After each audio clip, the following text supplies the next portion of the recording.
ইবাদতের জগতে ভিন্ন ধরনের বিরল ইবাদত সলাত। অজু করে সলাত আদায় করতে হয়, পানি নেই, তায়াম্মুম করে করতে হবে, মাটি নেই, অজু তায়াম্মুম ছাড়াই সলাত আদায় করতে হবে।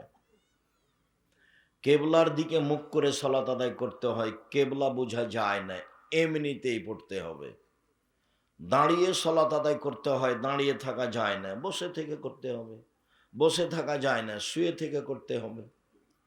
পরিষ্কার কাপড় পরে সলাত আদায় করতে হয়, পরিষ্কার নেই, যেই কাপড়ে পেশাব পায়খানা লেগে আছে সেই কাপড় পরেই সলাত আদায় করতে হবে। পরিষ্কার অপরিষ্কার কোনো কাপড়ই নাই, উলঙ্গ হয়ে আছেন পুরুষ নারী, কাপড় ছাড়াই আছে, নামাজের টাইম হয়ে গেছে, এই সময়তেই তাকে নামাজ পড়তে হবে, পড়তেই হবে। পৃথিবীর এক ভিন্ন ধরনের ব্যতিক্রম ইবাদত, মানুষের সাথে আপোষ করে না, মানুষের রোগ ব্যাধি বুঝে না। মানুষ পানিতে আছে না, আকাশে আছে না, গাড়িতে উঠে আছে, শিকল ধরে আছে, ঠেলে ঠেল মানে না, দাঁড়িয়ে আছে, সলাতের টাইম হয়ে গেছে, এইভাবেই পড়তে হবে। পৃথিবীর ব্যতিক্রম ইবাদত সলাত। সম্মানিত দিনী ভাই বোন,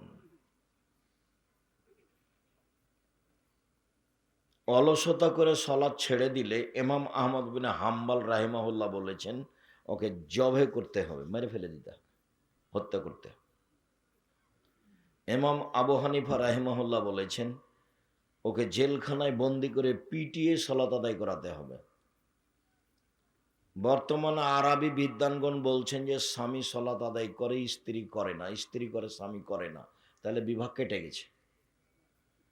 চেয়ারম্যান মেম্বার লাগে না, খাতা কলম লাগে না, কাজই লাগে না, এমনিতেই গেছে। তারা আরো বলছে যে অবস্থায় মারা গেলে তার জানাজা হবে না। তারা আরো বলছে যে মারা গেলে তার জানাজা তো হবে না, হবেই না, তার কাফন দাফন মুসলমানের কবরস্থানে হবে না, ওকে হিন্দুদের শ্মশান ঘাটে ফেলে দিতে হবে। তারা এইভাবেই কলম ধরেছে। ইবাদতের জগতে ব্যতিক্রম ইবাদত সলাত। মহান আল্লাহ বলেন ফাকিমুস সালাত ওয়া আতুজ যাকাতা, তোমরা সালাত আদায় করো, যাকাত প্রদান করো, আদেশ। মহান আল্লাহ বলেন ফাসল্লি লিরাব্বিক ওয়ানহার, মুহাম্মদ সাল্লাল্লাহু আলাইহি সাল্লাম আপনি সালাত আদায় করুন, কুরবানি করুন। মুহাম্মদ সাল্লাল্লাহু আলাইহি সাল্লাম আপনি সালাত আদায় করুন, কুরবানি করুন, আদেশ। আব্দুল্লাহ ইবনে উমর বলেন রাসূল সাল্লাল্লাহু আলাইহি সাল্লাম বলেছেন ইসলামের ভিত্তি হলো পাঁচটা, যার উপরে ইসলাম নির্ভর করে, একজন মানুষের ঈমান নির্ভর করে। এক, আমি সাক্ষ্য দিচ্ছি বলে যে আল্লাহ ছাড়া কোনো মাবুদ নেই, মানে শিরক করা হবে না, মানে জন্ম দিবস, মৃত্যু দিবস, মা দিবস, বাপ দিবস, পায়খানা দিবস কোনোটাই গ্রহণ করা হবে না, সব বাতিল। আমি সাক্ষ্য দিচ্ছি আল্লাহ ছাড়া কোনো মাবুদ নেই, মানে শিরক বাতিল, চিরদিনের জন্য শিরক বিদায় নিয়েছে, কোনো জায়গাতে শিরক করা হবে না, সব বাতিল। আমি সাক্ষ্য দিচ্ছি আল্লাহ ছাড়া কোনো মাবুদ নেই। দুই, আমি সাক্ষ্য দিচ্ছি মোহাম্মদ আল্লাহর রাসূল, মানে বিদাত চিরদিনের জন্য বন্ধ, বিদাত করা যাবে না। যেটুকু ইবাদত করবেন সেটুকু আগে প্রমাণ হতে হবে রাসূল করেছেন কিনা। যদি না হয়, বিদাত করেন, খুব ইবাদত করলেন, রাসূলের জন্মদিবস এমন পালন করা করলেন, ট্রাকে উঠে সিগারেট মুখে দিয়ে দাড়ি চেঁচে, যদি প্রমাণ করতে না পারেন তো চাঁপাই নবমজের ভাষাতে আমও গেল, ছালাও গেল, কাঁদতে কাঁদতে দুই চোখও গেল। বিদাত করলে রাসূলকে অপমান করা হয়, শিরক করলে আল্লাহকে অপমান করা হয়। বিদাত করলে ইবাদত কবুল হয় না, শিরক করলে ইবাদত বাতিল হয়। দুইটা পাপের নিজস্ব ক্ষমতা আছে। আমি সাক্ষ্য দিচ্ছি আল্লাহ ছাড়া কোনো মাবুদ নাই, মানে আমি শিরক করব না। আমি সাক্ষ্য দিচ্ছি মোহাম্মদ আল্লাহর রাসূল, মানে আমি বিদাত করব না। যাহাই করিব তাহাই রাসূলের পদ্ধতিতে করিব। এক। দুই, ও একামিস সলা, সলাত আদায় করতে হবে। তিন, ও ইতাই জাকাত, জাকাত দিতে হবে। চার, অসবে রমজান, রমজান মাসের সিয়াম পালন করতে হবে। পাঁচ, আল হজ মানিস্তাতে ইলাইহি সাবিলা, সম্ভব হলে হজ করতে হবে। পাঁচটা ফরজ বিধান। তার 2 নম্বর হচ্ছে সলাত, আর 1 নম্বর হচ্ছে সাক্ষী। সাক্ষী নেই যার, বিচার আচার নেই তার, সাক্ষী নেই যার, দাড়ি পাল্লা নেই তার, হিন্দুদের পাপ নেকি ওজন হবে না, কেন? তার সাক্ষী নেই, তার নেকি নেই। ইহুদিদের পাপ নেকি ওজন হবে না, কেন? তার সাক্ষী নেই, তার নেকি নেই। খ্রিস্টানের পাপ নেকি ওজন হবে না, কেন? তার সাক্ষী নেই। আমি সাক্ষ্য দিচ্ছি আল্লাহ ছাড়া কোনো মাবুদ নেই, আমি সাক্ষ্য দিচ্ছি মোহাম্মদ আল্লাহ রাসূল, এইটা না থাকার কারণে তাদের কোনো নেকি নেই, পাপ নেকি ওজন হবে না। শিয়াদের হবে না, কাদিয়ানীদের হবে না। যারা আকীদায় মার খেয়ে গেছে তাদের পাপ নেকি বিচারের মাঠে ওজন হবে না, ওরা গেছে। আর পাপ নেকি ওজন হওয়ার জন্য 2টা পাল্লা লাগে, নইলে ওজন হবে না। আপনাদের পাশে গাইবান্ধা আপনারা খুব ভালো বুঝেন, সকালবেলাতে বাং ঘাড়ে করে দিয়ে গেছে, তার 2টা আছে ডালি 2 দিকে। তো এখন বিকেল বেলাতে বাচ্চা একটা ওর গেছে মাঠে, তো বাচ্চাটাকে নিয়ে আসবে, তখন কি করেছে, বাচ্চাটাকে একটা ডালিতে দিয়েছে আর একটা ডালিতে মাটি চাপাচ্ছে, দিয়ে কাঁধে করে নিয়ে আসছে, নাহলে সমতা থাকবে না। যে বোঝা যায় কোথায়? তো মানে পাপ নেকি যে ওজন হবে, আল্লাহ বলছেন তো আর তো নেকি নাই, তো ওজন হবে কি দিয়ে? তো ওটা বাতিল। আল্লাহকে জাহান নামে দিবে কিভাবে? তখন আল্লাহ বলছেন ফাইউ খাজবিন নওয়াসি বলা দাম, তার মুখের সামনে দিকে পা ধরে তাকে জাহান নামে নিক্ষেপ করা হবে, ওজন নেই। তাহলে নকিমুল্লাহম ইয়াউমাদিন, আমি পাপ নেকি ওজন করব না। শুনুন, সালাত ফরজ বিধান, যে কোনো মূল্যে মানতে হবে, মানতেই হবে। কেউ যদি জেনে শুনে সালাত আদায় না করে, এতক্ষণ বলছিলাম সালাত আদায় করতেই হবে, কেউ যদি জেনে শুনে সালাত আদায় না করে, তার ব্যাপারে রাসূল সাল্লাল্লাহু আলাইহি ওয়াসাল্লাম বলেন বেনাল আবদে ওয়া বেনাল কুরবে তারকুস সালাহ, মুসলমান এবং কাফের মধ্যে পার্থক্য হচ্ছে সালাত ছেড়ে দেওয়া। যে সালাত আদায় করে সে মুসলমান, যে করে না সে কাফের। রাসূল সাল্লাল্লাহু আলাইহি ওয়াসাল্লাম বলেন মান তারাকা সালাতা মুতাআম্মিদান ফাকাদ কাফারা, কেউ যদি ইচ্ছাকৃত সালাত ছেড়ে দেয় তাহলে কাফের হয়ে গেল। আসহাবু মুহাম্মাদিন সাল্লাল্লাহু আলাইহি সাল্লাম লা ইয়ারুনা তারকুহু কুফরুন গায়রা সালাহ, সাহাবীগণ সালাত ব্যতীত অন্য কোনো ফরজ বিধান ছেড়ে দিলে কাফের মনে করতেন না, মনে করতেন বড় পাপী। জাকাত ছেড়ে দিয়েছে, বড় পাপী, কখন দিবে? দিবে দিবে দেখ। হজ যায় না কেন? টাকা আছে, যায় না কেন? জমি আছে, জায়গা আছে, জপুরের বাড়ি, অনেক শস্য আদি হয়, দেরি করছে কেন? তো পাপী, ও কাফের হয়নি। সাহাবীগণ যে কোনো বড় বিধান ছেড়ে দিলে কাফের মনে করতেন না। তবে সলাৎ ছেড়ে দিলে সাহাবীগণ তাকে কাফের মনে করতেন। এই কারণেই ইমাম আহমদ ইবনে হাম্বল রাহিমাহুল্লাহ তাকে হত্যা করতে হবে বলে ঘোষণা দিয়েছেন। চলেন, সংক্ষিপ্ত বুঝলাম সালাত আদায় করতেই হবে, তারপরে বুঝলাম সালাত আদায় করে না যে সে কাফের, তারপরে বুঝি সালাত আদায় করে কিন্তু রাসূলের পদ্ধতিতে করে না, তখন কি হবে? চলেন দেখি। আল্লাহ তাআলা বলেন ফাওয়াইলুল লিল মুসাল্লিন আল্লাযীনা হুম আন সালাতিহিম সাহুন, যারা অমনোযোগ সহকারে সালাত আদায় করে এমনিতে দাঁড়ায়, যায় আসে, ভালোবাসা নেই, আর না হলে নিয়ম নেই, পদ্ধতি নেই, হোমসি খেলি করে, এরা ওয়াইল নামক জাহান্নামে যাবে নিশ্চিত, এরা জাহান্নামী। আল্লাহ বলছে সালাত আদায় করেও জাহান্নামে যাবে, আল্লাহ বলছে। আবু হুরায়রা রাদিয়াল্লাহু তাআলা আনহু বলেন, রাসূল সাল্লাল্লাহু আলাইহি সাল্লাম বলেছেন, মান হাফাজা আলাইহা তাকুনু লাহু ইয়ামাল কিয়ামা নূরান ওয়া বুরহানান নাজাতান ইয়ামাল কিয়ামা। কে যদি ঠিকঠাক সালাত আদায় করে, নিয়ম মাফিক করে, সময় মতো করে, তাহলে এই সালাত তার জন্য বিচারের মাঠে আলো হবে, দলিল হবে, বাঁচার মাধ্যম হবে। আল্লাহ মিহাফিজ আলাইহা, আর যে ব্যক্তি ঠিকঠাক সালাত আদায় করবে না, নিয়ম মতো করবে না, রুকু সিজদা ঠিক মতো করবে না, ইন্নাহু ইয়াউমাল কিয়ামাহ মা ফিরআউন হামান ও উবাই ইবনে খালফ, ও বিচারের মাঠে ফেরাউনের সাথে থাকবে। নাউজুবিল্লাহি মিন জালিক। পৃথিবীতে সবচেয়ে বড় বদ মানুষ ফেরাউন। এত বড় বদ মানুষ পৃথিবীর ইতিহাসে কেউ জন্ম নেয়নি। অনেকে আল্লাহ দাবি করেছে, কিন্তু এরটা ভিন্ন ধরনের। এর দাবিগুলো আল্লাহ কোরআন মাজিদে উল্লেখ করেছে।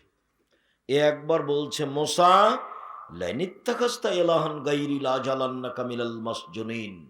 মুসা, তুমি আমাকে বাদ দিয়ে কাউকে যদি আল্লাহ বলে দাবি করো, তাহলে তোমাকে আমি জেলখানায় বন্দি করে দেব মুসা। একবার বলছে ফেরাউন, মুসা মা আলিমতু লাকুম মিন ইলাহিন গায়রি, আমি ব্যতীত তোমাদের কেউ আল্লাহ আছে এটা আমি জানি না। একদা ফেরাউন বলছে, আনা রব্বুকুমুল আলা, আমি হচ্ছে তোমাদের সবচেয়ে বড় প্রতিপালক, সবচেয়ে বড় আল্লাহ। এগুলো ফেরাউনের বক্তব্য। আমি যখন মিশরে ফেরাউনের লাশের পাশ দিয়ে ঘুরছিলাম, তখন বলছিলাম, তুমি কি সে ফেরাউন যে বলছিল যে আমি আল্লাহ? আসলেই কি তুমি? আল্লাহ ভালো জানে। কতদিন সাগরে থাকলো, কে উঠালো, তারপরে এখানে নিয়ে আসলো, হতেও পারে। আল্লাহ বলেছেন, আলিয়াউমা নুনাজ্জিকা বিবাদানিকা লিতাকুনা লিমান খালফাকা আয়া। ফেরাউন, তোমার লাশটা আমি চিরদিনের জন্য রেখে দিলাম। কিয়ামত পর্যন্ত তোমার লাশ মাটিতে খাবে না, পানিতে খাবে না, কোনো জীবজন্তু খাবে না, পোকা খাবে না। কিয়ামত পর্যন্ত তার লাশ থেকে যাবে। এ কথা আল্লাহ তাআলা বলেন। তথা আল্লাহ বলেন, তাকে দেখে মানুষ নিদর্শন উপদেশ গ্রহণ করবে। আমি সালাত আদায় করলাম আর এরকম হলো অবস্থা, দুঃখিত। একজন সাহাবী মসজিদে ঢোকে 2 রাকাত সালাত আদায় করে আল্লাহ রাসূলকে বললেন, আসসালামু আলাইকুম। তখন আল্লাহ রাসূল বললেন, সাল্লি ফাইন্নাকা লাম তুসাল্লি, তুমি সালাত আদায় করো, তুমি করোনি। লোকটি আবার সালাত আদায় করলো, আল্লাহ রাসূলকে সালাম দিল। আল্লাহ রাসূল বললেন, সাল্লি, তুমি সালাত আদায় করো, তুমি করোনি। লোকটি আবার সালাত আদায় করলো, আল্লাহ রসুলকে সালাম দিল। আল্লাহ রসুল বললেন, তুমি সালাত আদায় করো, তুমি করোনি। তখন লোকটি বলছে, আল্লিমনি কাইফা উসাল্লি, এর চেয়ে ভালো করে সালাত আদায় করতে পারবো না, কিভাবে করতে হবে বলে দেন। আর রুকু সিজদায় ভুল ছিল। তো রাসূল, হাদিস বুখারী মুসলিম, রাসূল সাল্লাল্লাহু আলাইহি সাল্লাম তাকে যদি বলতেন, হ্যাঁ তুমি সালাত আদায় করেছো, তবে খুব একটা ভালো হয়নি, তাহলে না হয় একটা হতো। একইবারই যে না করে দিলেন। বলছেন তুমি সালাত আদায় করো, তুমি করনি, তিনবার সববারই না করলেন। একবার যদি একটু বলতেন যে খুব একটা ভালো হয়নি, একটু ভালো করে করো না, এরকম বললেন না, সব না। হুযায়ফা রাদিয়াল্লাহু তাআলা আনহু একটা লোককে সালাত আদায় করতে দেখলেন, তার রুকু সিজদা ঠিক ছিল না। তো সালাম ফিরার পরে বলছে, এই শোনো, তোমার সালাত হয়নি, তুমি যদি এখন মারা যাও তাহলে ইসলামের নিয়ম নীতির উপরে তোমার মরণ হবে না, রাসূলের পদ্ধতির উপরে তোমার মরণ হবে না, মানে তুমি জাহান্নামে গেছো।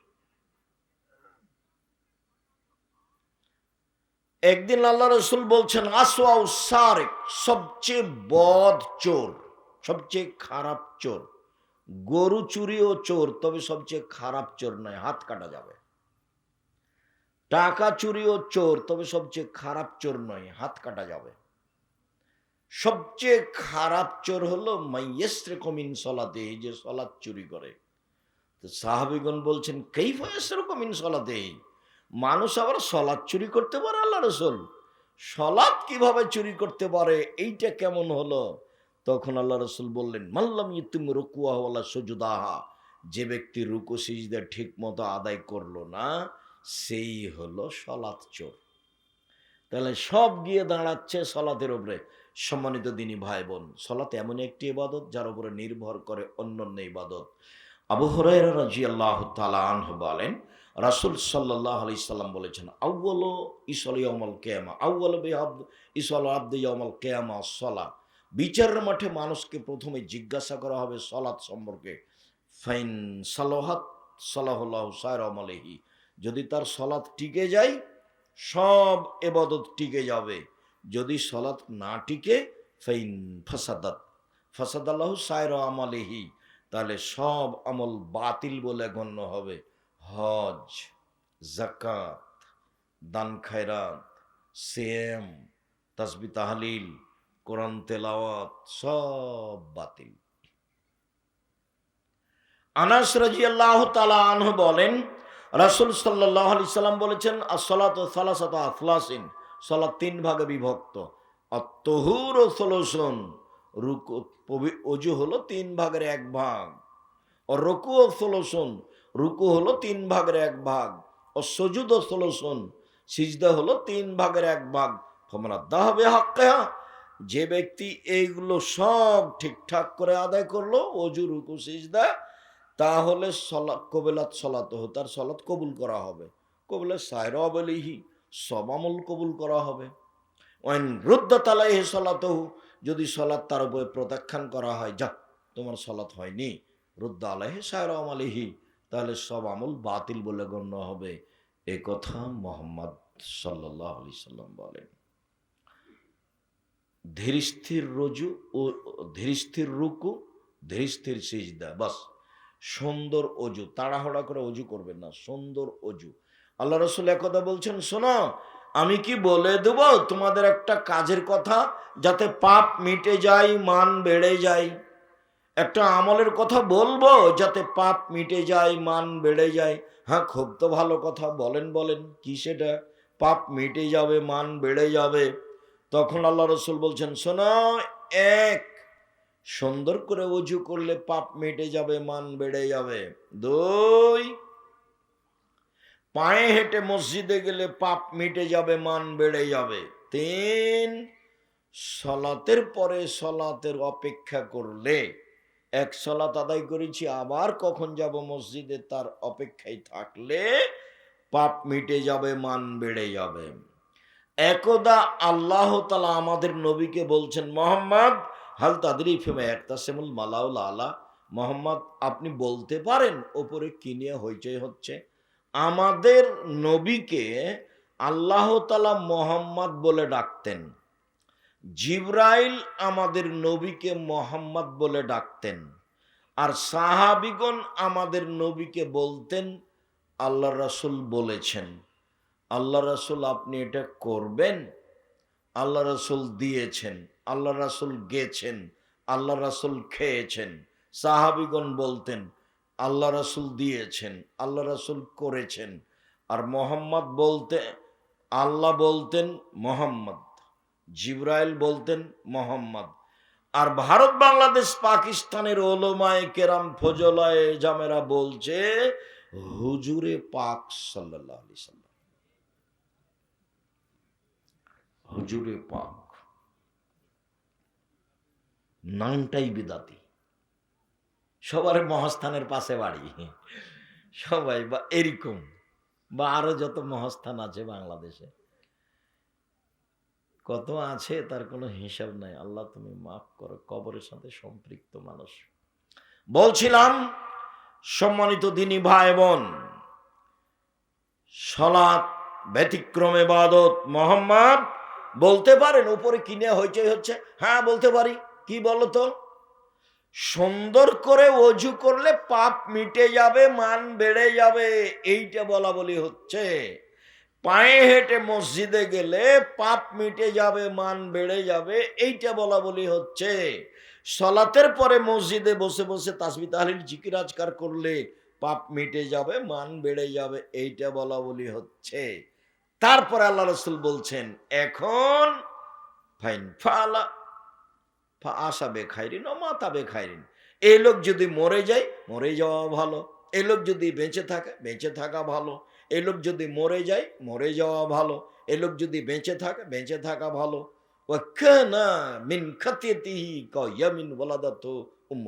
তারপরে লোকটা ওই দিনের মতো হয়ে যায় যেদিন তার মা তাকে জন্ম দিয়েছেন, নিষ্পাপ হয়ে যায়। কি আমল? এক, সুন্দর করে ওযু। দুই, পায়ে হেঁটে মসজিদ। তিন, সালাতের পরে জিকির। সালাম দিয়ে লাফ দিয়ে উঠলেন কেন?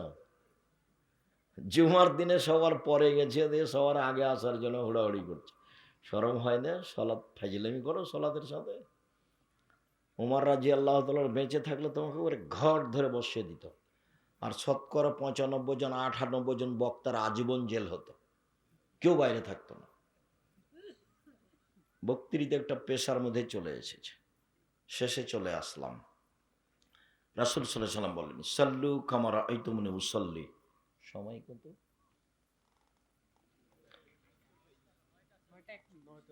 সাল্লু কামা রাআইতুমুনি উসাল্লি। পৃথিবীর মানুষ, সালাত আদায় করো যেভাবে আমাকে সালাত আদায় করতে দেখছো, এটা আদেশ। বুখারী মুসলিম। পৃথিবীর মানুষ, তোমরা সালাত আদায় করো যেভাবে আমাকে সালাত আদায় করতে দেখছো। নারী পুরুষ একই হুকুম, সরিষা সমপরিমাণ কমবেশ নয়। নারী পুরুষ একই হুকুম। এতটুক পার্থক্য যে নারী যদি ইমাম হতে চায় তাহলে সামনে যেতে হবে না, কাতারেই দাঁড়াবে। এতটুক পার্থক্য যে নারী যদি ইমাম হয় মহিলা, আর যদি ভুল হয় তাহলে পিছনে সাথে যারা আছে কাতারে, ওরা এ ডান হাতকে বাম হাতের পিঠের উপরে মেরে আঘাত করবে, তখন ইমাম বুঝবে যে আমার ভুল হয়েছে। আর পুরুষ ইমাম হলে কি বলতে হবে? সুবহানাল্লাহ। এইটুকু পার্থক্য ছাড়া পুরুষ নারীর সালাতের মধ্যে সরিষা সমপরিমাণ পার্থক্য নেই। সাল্লু কামা রাআইতুমুনি উসাল্লি। পৃথিবীর মানুষ, যেভাবে আমাকে সালাত আদায় করতে দেখছো সেভাবে করো। আব্দুর রাজ্জাক সাহেব, নবী কি এখন বেঁচে আছেন যে কাবা ঘরে গিয়ে দেখে আসবো? কথাও তো ঠিকই। তো আল্লাহ রসুল বলছেন যে আমি চলে গেলাম, তারাক্তু ফিকুম আমরান, দুটা জিনিস আমি রেখে গেলাম, দেখে দেখে ঠিক করো। এক, কোরআন মাজিদ। দুই, হাদিস। প্রায় ৩ লক্ষ জাল হাদিস আছে, কোনটা দেখবেন? আমার বাসায় আছে ১০,০০০। কতটি? ১০,০০০। কথা তো ঠিকই। তাহলে এখন কি পরামর্শ দিতে পারি? একটা পরামর্শ দিই। বুখারী আর মুসলিম, বাংলা বুখারী দেখে সালাত ঠিক করেন, আর বাংলা মুসলিম। ব্র্যাকেট দেখবেন না, ব্র্যাকেট দেখবেন, ওই নাম্বার দেখবেন না, হাসিয়া ২-৩ নিচে আছে লিখা, ওগুলো দেখবেন না। অনুবাদ দেখে ঠিক করবেন কোন কিতাব। বুখারী মুসলিম। আব্দুর রাজ্জাক সাহেব, আর কিছু? হ্যাঁ, আর একটা বলা যায়, রিয়াজুস সলেহিন। প্রায় সব হাদিস ঠিক। রিয়াজুস সলেহিন নাম শোনেননি আপনারা? এইটা আমার পরামর্শ থাকলো। ২ নম্বর, রিয়াজুস সলেহিন থেকে ঠিক করেন। আরেকটা পরামর্শ, এটা ৩ নাম্বার, নিতে পারেন। আমরা যারা কিছু বই পুস্তক লিখেছি, আমিরে জামাত ডক্টর আসাদুল্লাহ আল গালেব লিখেছেন, আরো অনেকে লিখেছেন।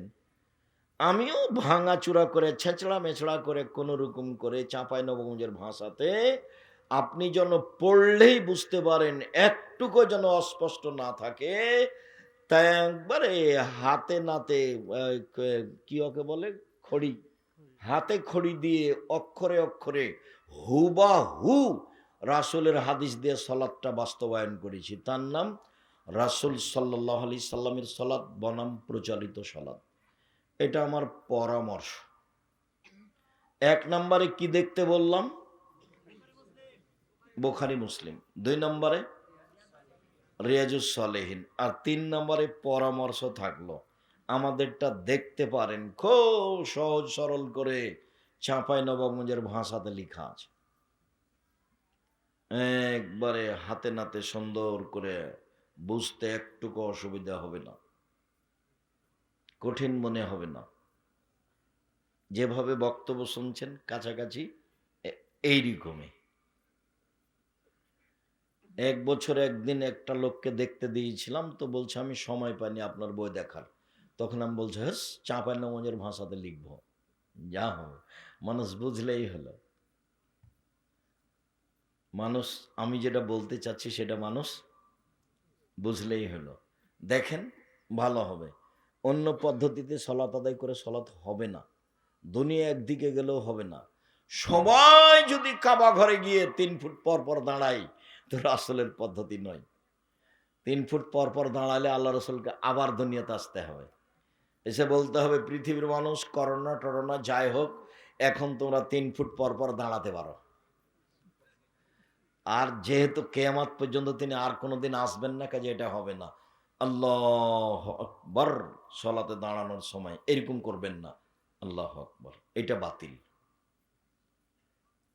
আল্লাহু আকবার, এটা করবেন না, এটাও বাতিল। আল্লাহু আকবার, এটা করবেন না, এটাও বাতিল। কি করতে হবে? কাঁধ সামনাসামনি, আল্লাহু আকবার।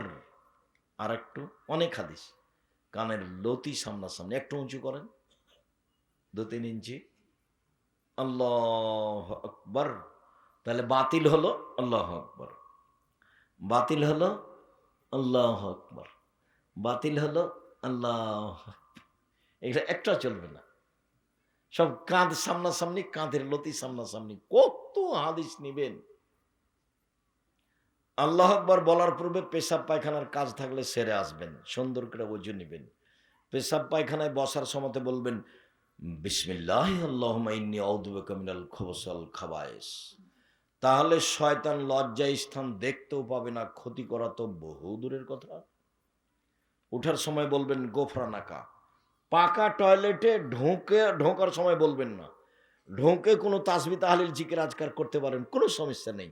যখন পেশাব পায়খানার জন্য বসতে যাচ্ছেন, তখন বলবেন বিসমিল্লাহ আল্লাহুম্মা ইন্নী আউযু বিকা মিনাল খুবুসি ওয়াল খাবায়েস। উঠে গেছেন পানি খরচ করে, এখন তাসবিহ করেন, বিসমিল্লাহ বলে ওযু করেন, কোনো সমস্যা নেই। টয়লেটে ঢুকলে এগুলো করা যাবে না, এগুলো কথা নয়। কখন করা যাবে না? যখন দোয়া পড়ে বসেছেন তখন থেকে দোয়া পড়ে উঠা পর্যন্ত করা যাবে না তাসবিহ তাহলিল জিকির আজকার। বোঝা যায় না কথা মনে হয়? জি। ভালো পরিষ্কার টয়লেট হলে ভিতরে বসে আপনি তাসবিহ বিসমিল্লাহ কোনো জিকির করলে কোনো সমস্যা নেই। পেশাব পায়খানা চলাকালীন চলবে না। পানি দিয়ে পবিত্রতা অর্জন করবেন, ঢেল টিস্যু পেপার নয়। পানি নয় তখন ঢেল টিস্যু পেপার, সেটা ভিন্ন কথা। ঢেল টিস্যু পেপার নিয়ে 40 কদম হাঁটবেন না, এটা নোংরামি। আর পায়ের উপরে পা উঠাবেন না, এটা বেহায়াই। খক খক করে কাশবেন না, এটা আর একটা বেহায়াই। অতই যদি পবিত্র হওয়া লাগে আপনাকে, তো আপনার বউ কেন একদিনও হয় না? শুধু একাই জান্নাতে যেতে চান? আপনার বউ ঢেল নিয়ে 40 কদম হাঁটুক, পায়ের উপরে পা উঠাক, তখন আর একজন বলবে ও আব্দুর রাজ্জাক সাহেব এটা যে দেখতে কেমন কেমন লাগবে। তা আপনি যখন ঢেল নিয়ে হাঁটেন তখন মহিলার চোখে যদি পড়ে, তো তাকেও কেমন কেমন লাগে। এই জন্য এই নোংরামি শরীয়তে বাতিল, এসব বেহাই বাতিল। আল্লাহ আকবার। ডান হাতের কবজি বাম হাতের কবজির ওপরে, সহিহ হাদিস। বাহুর উপরে বাহু, সহিহ হাদিস। বুকের উপরে রাখবেন 5টা সহিহ হাদিস। নাভির নিচে রাখেন 3টা জয়ীফ হাদিস।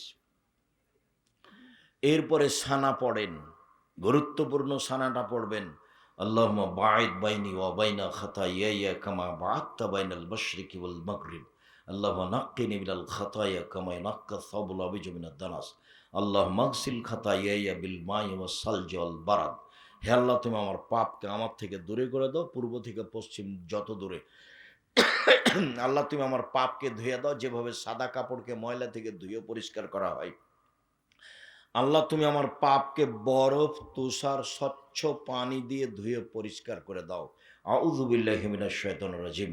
মারদুদ বিতাড়িত শয়তান থেকে বাঁচতে চাচ্ছি। বিসমিল্লাহির রহমানির রহিম। পরম দাতা দয়ালুর নামে আরম্ভ করলাম। আলহামদুলিল্লাহি রাব্বিল আলামিন। বিশ্বজগতের প্রতিপালকের প্রশংসা। আর রহমানির রাহিম, তিনি হচ্ছেন পরম দাতা দয়ালু। মালিক ইয়াউমিদ্দিন, তিনি হচ্ছেন বিচার দিনের মালিক। ইয়াকা না'বুদু, একমাত্র তোমার ইবাদত করি। ওয়া ইয়াকা নাস্তাইন, একমাত্র তোমার সাহায্য, তোমার কাছে সাহায্য চাই। তুমি আমার একটা কথা শোনো। অনেক প্রশংসা করলাম তোমার, তুমি আমার একটা কথা শোনো। ইহদিনাস সিরাতাল মুস্তাকিম, তুমি আমাকে সোজা পথ দেখাও। সিরাতাল্লাযিনা আনআমতা আলাইহিম, ওদের পথ দেখাবা যাদের ভালোবেসেছো, যাত্রার পথ দেখাবা না। ওদের পথ দেখাবা যাদের ভালোবেসেছো। গায়রিল মাগযুবি আলাইহিম ওয়ালাদ-দাল্লিন, যারা অভিশপ্ত ওদের পথ দেখাবে না, যারা ভ্রান্ত ওদের পথ দেখাবে না। লম্বা সময় ধরে যে দোয়া করলাম আমিন, সেটা কবুল করো। একটা সূরাতে আছে আমিন, আর কোথাও নেই। খুব ব্যাপক অর্থপূর্ণ দোয়া হলো সূরা ফাতিহা। এই জন্য ইমাম বুখারী বলছেন সূরা ফাতিহা একাই থাকলেও পড়তে হবে, মুক্তাদি হলেও পড়তে হবে, ইমাম হলেও পড়তে হবে, সরব হলেও পড়তে হবে, নীরব হলেও পড়তে হবে, সালাত আদায় করলে পড়তেই হবে। এটা ব্যতিক্রম দোয়া। আর আল্লাহর কাছে কিছু চাইলে প্রশংসা করা লাগে। আল্লাহ এরকম হুট করে কথা সহ্য করেন না। মানুষের কাছে যদি আপনি 10,000 টাকা নিতে চান, তো আসসালামু আলাইকুম ভাইজান, আপনি খুব ভালো মানুষ, সবাইকে টাকা দেন, আমিও খুব বেকায়দায় পড়েছি, আমাকে ফিরিয়ে দিয়েন না, 10,000 টাকা দেন, আমার ছেলের হাতটা ভেঙে গেছে। তো এখন ভাববে তুই এখন সকালবেলায় চলে এসেছিস রে, কি আর করি, আচ্ছা বিকালে আয়, যা বিকালে আয়। মানে খেপে যাবে না। আর যদি গিয়ে বলেন আমার ছেলের হাত ভেঙে গেছে, 10,000 টাকা দেন, কে তুই রে, তোর জন্য টাকা বানায় নাকি, টাকসাল আছে? এরকম হবে। মানে প্রশংসা হলে নরম হয়। তা আল্লাহ সবচেয়ে প্রশংসা প্রিয়। খালি প্রশংসা করেন, খুশি, আলহামদুলিল্লাহ খুব খুশি, সুবহানাল্লাহ খুব খুশি, আলহামদুলিল্লাহ খুব খুশি। একবারে খুশিতে আপনি যা চাইবেন তাই দিয়ে দিবে। বলছে ফাতেমা হাতে ব্যথা, চাকি টানতে আটা করা যায় না, ফাতেমা তাসবিহ কর, তাসবিহ করো, সুবহানাল্লাহ আলহামদুলিল্লাহ আল্লাহু আকবার করো। আরে কাজ একটা আর বলছেন আর একটা। বুঝতে পারেননি ভাইজান? দাবি বাপের কাছে একটা, আর বাপ বলছে আর একটা। হলো এটা? হ্যাঁ তাসবিহ করো, সব হয়ে যাবে। মূসা বললেন যে, আল্লাহ বলছেন এ মূসা ফেরাউনের কাছে যেতে হবে। আমার মুখে সমস্যা, আমি ভালো করে কথা বলতে পারি না, আমি যেতে পারবো না। তো বলছে এই দোয়া পড়ো, রব্বিশ রাহলি সাদরি ওয়াসসির লি আমরি ওয়াহলুল উকদাতাম মিন লিসানি ইয়াফকাহু কাওলি, ঠিক করে দিচ্ছি। তবু আমি যেতে পারবো না। ফেরাউনের পক্ষ থেকে আমার উপর একটা অভিযোগ আছে, আমি এক থাপ্পড়ে মানুষ মেরেছি, ও আমাকে মেরে দিবে। বলে সেটা আমি দেখব। হ্যাঁ, আমি তোমার সাথে আছি, সেটা আমি দেখব। বলছে আমার একাই যেতে সাহস হয় না, আমার ভাইকে সাথে দিতে হবে। তো দিয়েছে, গেছে। গিয়ে প্রথমেই স্বাধীনতা, এই জন্য আব্দুল্লাহর বক্তব্য দেখবেন আগে স্বাধীনতা লাগবে, ন্যায় পরায়ণ হতে হবে, সত্যবাদী হতে হবে নেতা হলে, দেখানোর বক্তব্য স্বাধীনতা। গিয়েই বলছেন বানি ইসরায়েলকে ছেড়ে দেন, ওকে গোলাম হিসেবে রেখেছেন কেন? তখন ফেরা বলছে কে রে তুই রে, তোকে আমি আমার বাসায় বহুদিন শিশুকালে লালন পালন করিনি? এক। দুই, তুমি বহু বছর আমার মাঝে থাকনি? তিন, তুমি যা করেছো তা করেছো, তুমি তো এক থাপ্পড়ে মানুষ মেরেছ, তুমি বড় অকৃতজ্ঞ। তখন মূসা বলছেন জি, আমি এক থাপ্পড়ে মানুষ মেরেছি, তখন আমি ভুল পথে ছিলাম, আপনার ভয়ে আমি দেশ ছেড়েছি, আমার প্রতিপালক আমার প্রতি দয়া করেছেন, আমাকে জ্ঞানে গুণে পূর্ণ করেছেন, আমাকে নবী করেছেন, তুমি আমার প্রতি অনুগ্রহ করেছ, বাল্যকালে লালন পালন করেছ, লালন পালন করে তুমি খোঁটা দিয়েছ, তুমি বড় অকৃতজ্ঞ স্বৈরাচার, সীমা লঙ্ঘন করেছ। মুখের উপরে বললেন মূসা। তখনই ফেরাউন গরম হয়ে গেল, একটার পর একটা পদক্ষেপ নিল, মুখের উপরে বললেন। স্বাধীনতা লাগবে। নেতা হবেন মিথ্যা কথা বলে, ওটা হবে? আর একজনের অধীনে থেকে নেতা হওয়া যায়? মুসা আলাইহিস সালামকে আল্লাহ মুসা বানাবেন, সেই জন্য ওই মিশরের সবচেয়ে বড় মানুষের, ধনী মানুষের বাড়িতে রেখেছেন। কার বাড়িতে? ফেরাউনের বাড়িতে। স্বাধীন চেতা মানুষ। লোক ফেরত দেন, বানি ইসরাইলে ছেড়ে দেন।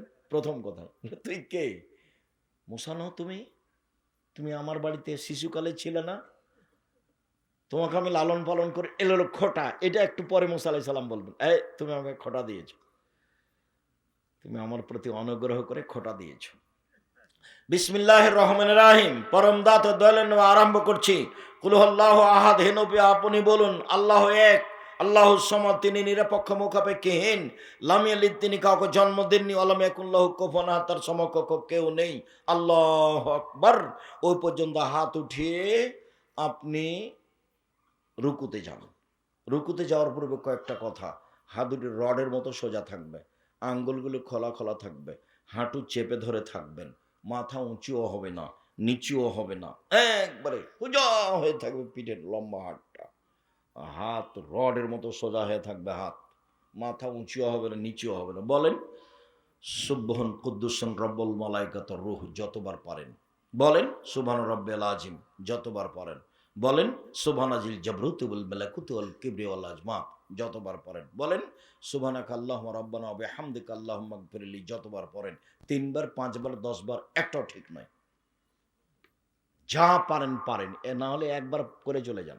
সাহাবী বলছেন আল্লাহ রাসূল রুকুতে ছিলেন সূরা বাকারা পড়ার সমান। নেন, তাহলে রাসূল সাল্লাল্লাহু আলাইহি ওয়াসাল্লাম কত লম্বা সময় রুকুতে ছিলেন। এবার উঠেন, সামি আল্লাহু লিমান হামিদা, ওই পর্যন্ত হাত উঠিয়ে হাতটা একবারে সোজা ছেড়ে দিবেন, একবারে আর বুকে মাপবেন না। সোজা ছেড়ে দিয়ে বলবেন সামি আল্লাহু লিমান হামিদা রব্বানা লাকাল হামদ হামদান কাসিরান তাইয়িবান মুবারাকান ফি। আল্লাহ ওই লোকের প্রশংসা শুনলো যে তার প্রশংসা করলো, খুব তার প্রশংসা, মঙ্গলময় তার প্রশংসা, বরকতময় তার প্রশংসা, মিলা সামাতে আকাশ পরিমাণ প্রশংসা, মিলা লার্জ জমিন পরিমাণ প্রশংসা, মিলামা বাইনাহুমা আকাশ জমিনের মধ্যে যে ফাঁকা রয়েছে সেই পরিমাণ প্রশংসা, মিলামা শেতামিন শাইন বাদ। কত যে তুমি চাও, যত চাও তত তোমার প্রশংসা। কত আর বলি, আরো অনেক দোয়া আছে, দাঁড়িয়ে দাঁড়িয়ে বলবেন। তারপরে সিজদায়, সিজদায় যাওয়ার পূর্বে আপনার সাথে জরুরি কয়েকটি কথা। রাসূল সাল্লাল্লাহু আলাইহি সাল্লাম বলেন, আমাকে 7 হাড়ের উপরে সিজদা করতে বলা হয়েছে। নাক কপাল এক, কোনটা আগে কোনটা পিছে এটা কথা নয়, মাটিতে লেগে থাকবে দুটাই। নাক কপাল এক, 2 হাত 3, 2 হাঁটু 5, 2 পায়ের বৃদ্ধাঙ্গুল 7, এই যে 7। সিজদায় গিয়ে 5 উল্কাবেন না, না হলে হয়ে যাবে 6। সাবধান।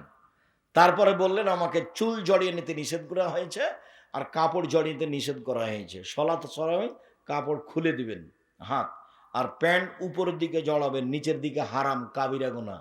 3 শ্রেণীর মানুষের সাথে আল্লাহ কথাই বলবেন না। যা তাহাজ্জুদ তুলে রাখো, কথাই নাই। 1, টাকনুর নিচে প্যান্ট পায়জামা লুঙ্গি পরে যে, তার সাথে কথা নয়। 2, মিথ্যা কথায় দায়িত্ব পালন করে যে, ধোঁকাবাজ মিথ্যাবাদী যে, মিথ্যাবাদী মিথ্যা কথাই দায়িত্ব পালন করে যে, হেড মৌলানা, headmaster, principal, vice chancellor, chairman, member, MP, মন্ত্রী, এডিসি, ডিসি, যারা যেখানে দায়িত্ব পালন করছে মিথ্যা কথা বলে, প্রতি মাসে যদি উমরা করে তবু আল্লাহ তার সাথে কথা বলবেন। যা কথাই নাই। হাদিস বুখারী মুসলিম। 3, বেশি বয়সে জেনা করে যে, ওর সাথে কথা নাই, আল্লাহ কথাই বলবেন না, যাও এখান থেকে। তার মধ্যে পায়জামা প্যান্ট টাকনুর নিচে পরা, উপরে জড়াবেন নিচে নয়। কথা বুঝতে পারেননি? হাত জড়াবেন না। তারপর আমাকে চুল জড়িয়ে নিতে নিষেধ করা হয়েছে। মহিলারা খোপা খুলে দিবে, বেনি গাঁথা থাকলে খুলে রাখতে পারে, খোপা খুলে রাখতে হবে। সবাকে সিজদা দিতে হবে। মহিলারা সিজদা হবে তখন খোপা খুলে সলাত আদায় করবে। বেনি গাঁথা থাকলে থাক, নাহলে খোপা খুলে দিয়ে সলাত আদায় করবে। বল 2 হাতকে 2 কানের পাশে রাখবে, কোনোয় উঁচু করে রাখবে যেন ছাগলের বাচ্চা পার হতে পারে। একাধিক সহিহ হাদিস, মহিলা পুরুষ একই হুকুম। মহিলা পুরুষ একই হুকুম, 19-20 কোনো হুকুম নেই। মহিলারও পেটের নিচ দিয়ে ছাগলের বাচ্চা পার হতে পারে। ওই বুবুর কথা বাতিল, বুবুর কথা বাতিল, বুবুর কথা এখানে চলবে না। কোনো দল সংগঠন নাই এখানে। জামিয়া সালাফে যেমন জামিয়া সালাফিয়া দেশের সবচেয়ে বড় প্রতিষ্ঠান, সবচেয়ে বড়। জামিয়া সালার রূপগঞ্জ যেটা, সেটা 100 বিঘা জমির উপরে। যেটা ডাঙ্গিপাড়া সেটা 50 বিঘা জমির উপরে ছেলেরটা। যেটা মেয়েদের হচ্ছে সেটা 70 বিঘা জমির উপরে। যেটা দিনাজপুরে সেটা 20 বিঘা জমির উপরে। চট্টগ্রামে প্রায় সব জেলাতে এরকম জমি দেখা যায়। 5000 ছেলে মেয়ে পড়াশোনা করতো, 25-এ 26-এ বেশি হয়েছে। 300 জন শিক্ষক শিক্ষিকা আছেন। এখন বেতন প্রায় 45 লক্ষ, অর্ধ কোটি টাকা মাসে বেতন লাগে। দেশের সবচেয়ে বড় প্রতিষ্ঠান জামিয়া সালাফিয়া, শিরক মুক্ত প্রতিষ্ঠান জামিয়া সালাফিয়া, বিদাত মুক্ত প্রতিষ্ঠান জামিয়া সালাফিয়া, দলমুক্ত প্রতিষ্ঠান জামিয়া সালাফিয়া, সংগঠন মুক্ত প্রতিষ্ঠান জামিয়া সালাফিয়া, হিংসা মুক্ত প্রতিষ্ঠান জামিয়া সালাফিয়া। কেউ কারো বিরুদ্ধে মুখ খুলতে পারবে না। অফিসে প্রায় 60-70-80 জন শিক্ষক বসে আছেন, কেউ কারো ব্যাপারে মুখ খুলতে পারবে না, মুখ খোলা নিষেধ। কেউ কারো পক্ষে কথা বলতে পারবে না। দলাদলি সংগঠন এটা আগে বিদায় করে দিয়ে দরজায় ঢুকতে হবে, গেটে। ওর নাম জামিয়া সালাফে। খুব সাবধান, কোনো কথা নেই, কারো কথা নেই। মাথাকে একবারে খালি রেখে সালাত আদায় করবেন, খালি জেহেন। কারো প্রতি ভালোবাসা নেই, মাত্র ভালোবাসা আল্লাহ এবং আল্লাহ রাসূল। কে? আল্লাহ এবং আল্লাহ রাসূল। আব্দুর রাজ্জাক সাহেবকে খুব ভালোবাসে। আরে দেখি বাম হাতে পানি খাচ্ছে, ইন্না লিল্লাহি ওয়া ইন্না ইলাইহি রাজিউন। আমিও কি বাম হাতে পানি খাবো? তাহলে তা তো হতে পারে না। আব্দুর রাজ্জাক সাহেব কোরআন হাদিস কথা বললে আছি, যদি না বলে তো নেই। ভালোবাসি, এই ওনাকে ভালোবাসি, সুযোগ পেলে একটু খাওয়াবো। ওনাকে অনুসরণ করি না, অনুসরণের মাত্র মানুষ একজন, কে? মুহাম্মদ সাল্লাল্লাহু আলাইহি সাল্লাম। সিজদাই সুবহান রাব্বিল আলা যতবার ইচ্ছে, সুবহুন কুদ্দুসুন রব্বুল মালাইকাতুর রূহ যতবার ইচ্ছে, সুবহানাকাল্লাহুম্মা রাব্বানা ওয়া বিহামদিকা আল্লাহুম্মা ইগফিরলি যতবার ইচ্ছে, আল্লাহুম্মা ইগফিরলি জামবি কুল্লাহু দিক্কাহু জুল্লাহু ওয়াল্লাহু আকরাহু লা নিয়াতুহু সিররা।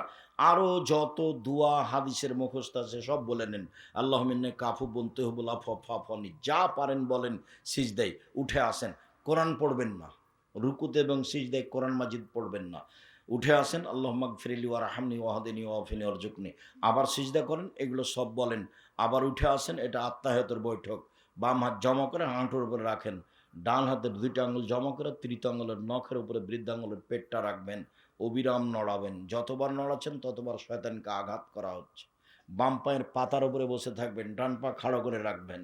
এবার সালামের বৈঠক, বাম পাকে একবারে ডান দিক দিয়ে বের করে দিবেন, তারপর ডান পা খাড়া করে রাখবেন, আঙ্গুলটা কেবলামুখী থাকবে। আত্তাহিয়াত, তারপর দুরুদ, তারপর দোয়ায়ে মাসুরা। দোয়ায়ে মাসুরার পরে আমার একটা পরামর্শ আছে, বলেন তো সেটা কি? রব্বির হামহুমা কামা রাব্বায়ানি সাগীরা। আরো বলেন যা মন চাই। রাসূল সাল্লাল্লাহু আলাইহি সাল্লাম বললেন, তোমার যত দোয়া পড়ার মনে আছে সব পড়ো সালামের বৈঠকে। তুমি তোমার মতো পড়ো, পড়ো, যা পারো পড়ো। আমার এটা পরামর্শ, আমারটা এটা করতে হবে তা নয়। আজীবন পিতামাতার জমি জায়গা অর্থ সম্পদ ভোগ করলাম, তার স্নেহ নিয়ে যত্ন নিয়ে বড় হলাম, কিছুই করতে পারলাম না, অন্তত এইটুকু বলি যে রব্বির হামহুমা কামা রাব্বায়ানি সাগীরা। আসসালামু আলাইকুম রহমতুল্লাহ, আসসালামু আলাইকুম রহমতুল্লাহ। এরপরে যা হবে জিকির। সম্মানিত দিনী ভাই বোন, মনে কিছু নিয়েন না, আমি একজনকে উপেক্ষা করে কথা বলছি, আমিও কষ্ট পাচ্ছি। তারপরেও প্রোগ্রাম এভাবেই সাজানো হয়েছে যা আমার জানা ছিল না। আর অ্যাক্সিডেন্ট হয়েছে এটাই ঠিক, অ্যাক্সিডেন্টে আমরা ভালো নিরাপদে ছিলাম, আমাদের কোনো কিছুই সমস্যা হয়নি। গাড়ি বড় ধরনের ক্ষতিগ্রস্ত হয়েছে। আল্লাহ আমাদের যারা মারা গেছে তুমি তাদের কবরের শাস্তি মাফ করো। আমরা যারা অসুস্থ তুমি তাদের আরোগ্য দান করো। আমরা যারা বেঁচে আছি তুমি তাদেরকে তোমার রাসূলের পদ্ধতি অনুযায়ী চলার তৌফিক দান করো। ও আইনে রাসূল সাল্লাল্লাহু আলাইহি ওয়াসাল্লাম দোয়া অধ্যায়, কোথাও দোয়া মুখস্থ করার জন্য যেতে হবে না। অনেক দিন আগে যেটা দিয়েছি সেটা ব্যবহার করেন। ওই যে রাসূল সাল্লাল্লাহু আলাইহি ওয়াসাল্লামের সালাত যেটা বইটা এভাবে এরকম, যেটা আমি একবারে হাতে নাতে অক্ষর অক্ষর করে লিখেছি, সেটা সালাতুর রাসূল, এটার উপদেশ। আর আব্দুল্লাহর বইটা আছে কিনা, আল্লাহর পথে যাত্রা, গেটে আপনারা দেখেন। আমি 2-4 মিনিট অপেক্ষা করতে পারি, সময়ের খবর বলতে পারছি না। আমি আমার পক্ষ থেকে কথা শেষ করলাম। সুবহানাকাল্লাহুম্মা ওয়া বিহামদিকা, সুবহানাকাল্লাহুম্মা ওয়া বিহামদিকা, আশহাদু আল্লা ইলাহা ইল্লা আনতা আস্তাগফিরুকা ওয়া আতুবু ইলাইক। আসসালামু আলাইকুম ওয়া রাহমাতুল্লাহ।